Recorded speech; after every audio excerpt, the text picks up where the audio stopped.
Hi friends, இன்றைக்கி வந்து பார்த்திங்கன்னா வெங்காயம், தக்காளி, பூண்டு இல்லாமல் நம்ம குருமா செஞ்சு சாப்பிட்லாமா? அது தேவையான பொருளாக இருக்குது. நான் ஒன்று ஒன்று செய்யும்போது சொல்கிறேன். இப்போ காலிஃப்ளவர் இருக்கு இல்லையா, அது வந்து மஞ்சத்தூள் போட்டு உப்பு போட்டு நீங்கள் வேக வச்சு வச்சுக்கோங்க. பச்சை பட்டாணி வேக வச்சு வச்சுக்கோங்க. இப்போ மிக்ஸி ஜாரில் வந்து பார்த்திங்கன்னா ஜீரகம் போட்டுக்கோங்க, சோம்பு போட்டுக்கோங்க, பட்டை, பச்சை மிளகா, இஞ்சி, முந்திரி, ஏலக்காய், தேங்காய் தண்ணி ஊற்றி நீங்கள் நல்லா பேஸ்ட்டாக அரைச்சிக்கோங்க. குக்கரில் வந்து பார்த்திங்கன்னா அந்த அரைச்ச பேஸ்ட்டை நீங்கள் அதில் ஊற்றிக்கிங்க. நம்ம வந்து பச்சை வாசனை போகிறதுக்கு ஒரு 5 நிமிஷம் நல்லா நம்ம வதக்கிக்கணும். தேவையான அளவுக்கு நீங்கள் தண்ணி நம்ம வந்து ஊற்றிக்க போகிறோம். வெந்த காலிஃப்ளவர் இருக்கு இல்லையா, அதை வந்து நீங்கள் வந்து அதெல்லாம் போட்டுக்கோங்க.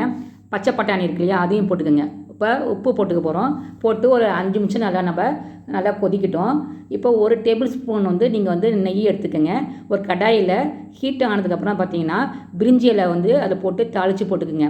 அப்புறமேட்டு வந்து பார்த்திங்கன்னா அந்த வெந்தயக்கீரை இருக்கு இல்லையா, அதை க்ரஷ் பண்ணி போட்டுக்குங்க. இது வந்து நீங்கள் ஒயிட் ரைஸ்க்கும் சாப்பிட்லாம், சப்பாத்திக்கு நீங்கள் சைட் டிஷ்ஷாக வச்சு சாப்பிட்லாம். ரொம்ப நல்லா இருக்குங்க.